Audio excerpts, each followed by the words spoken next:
The neighborhood was old, quiet, and forgotten by time. Buildings stood close together, their walls stained with years of dust and rain. On the third floor of one such apartment lived a young man who preferred silence over company. He had no close friends, no family nearby, and no distractions beyond the narrow world visible through his window. That window was his habit. Every evening after returning from work, he would sit there with a cup of coffee and stare across the street. Not because there was much to see, but because watching made him feel less alone. One day everything changed. Directly opposite his apartment, a modern house had recently been renovated. Its glass windows were wide, clean, and bright, standing out sharply against the dull surroundings. That night, as the lights inside turned on, he noticed her. A girl stood by the window. Her name, he would later learn, was Susan. She was striking, tall, elegant, with flawless posture and a calm confidence that suggested she was used to being seen. Her movements were smooth, practiced, almost artistic. She wore fashionable clothes, the kind models wore on magazine covers. Sometimes she posed in front of mirrors, sometimes she walked slowly from one end of the room to the other, and sometimes she simply stood there, staring out into the night. It felt intentional, as if the window were not glass but a stage. At first, the young man told himself it was harmless curiosity. Anyone would look. Anyone would notice someone like her.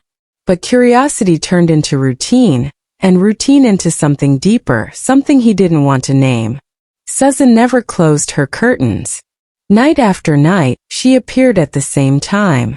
And slowly, disturbingly, it began to feel like she knew he was watching. One evening it happened. She turned her head and looked directly at his window. Their eyes met. The young man's heart slammed against his chest. Panic flooded him. He dropped his coffee and yanked his curtain shut, breathing heavily, ashamed and shaken. The next day he avoided the window. But that night, drawn by an invisible force, he looked again. Susan was there. This time she smiled. It wasn't warm. It wasn't friendly. It was aware. A cold unease crawled up his spine. How could she recognize him? The distance between the buildings was too great. The light in his room was dim. Yet her eyes seemed fixed on him, as if she had been waiting. From that night on, her behavior changed. She began standing closer to the glass. Sometimes she wrote things in a notebook while looking straight ahead. Sometimes she placed her palm against the window, leaving faint marks on the surface. On other nights, she would turn off every light and stand perfectly still in the darkness, her silhouette barely visible, yet unmistakably facing him, watching him watch her.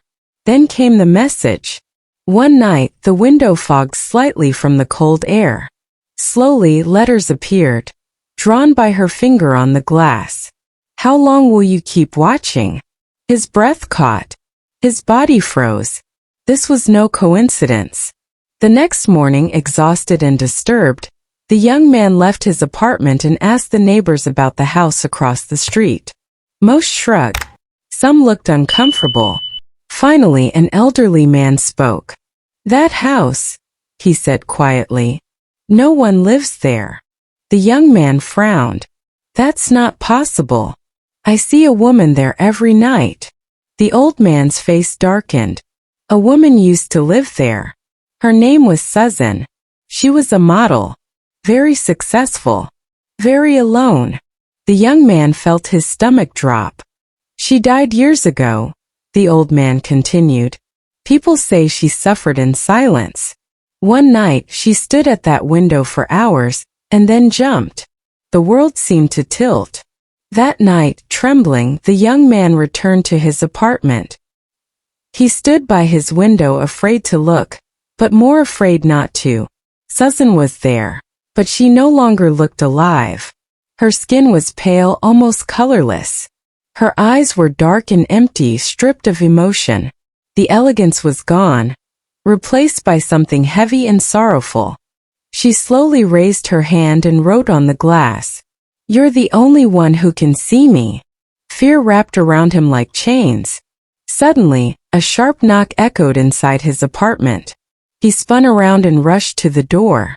Nothing but an envelope lay on the floor. Inside was a photograph.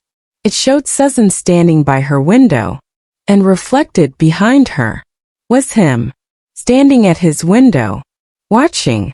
On the back of the photo were words written unevenly, as if by a trembling hand. I didn't die alone. Memories surged violently into his mind. That night from years ago. The screams he had heard while sitting by his window. The movement across the street. The shadow falling. And the moment he chose to close his curtain and do nothing. He remembered telling himself it wasn't his business. That someone else would help. That it was probably nothing. Across the street the lights turned on one last time. Susan raised her hand again and wrote her final message. My time is over. Yours begins. The next morning the street was filled with people. Police cars. Whispers. Shocked faces. On the third floor a window stood wide open. Inside, the young man stood motionless, staring into the distance. Forever watching. The house across the street remains empty. But those who walk by late at night claim they sometimes see two shadows in the windows. One who watched in silence. And one named Susan, who was never truly alone, and never truly ignored.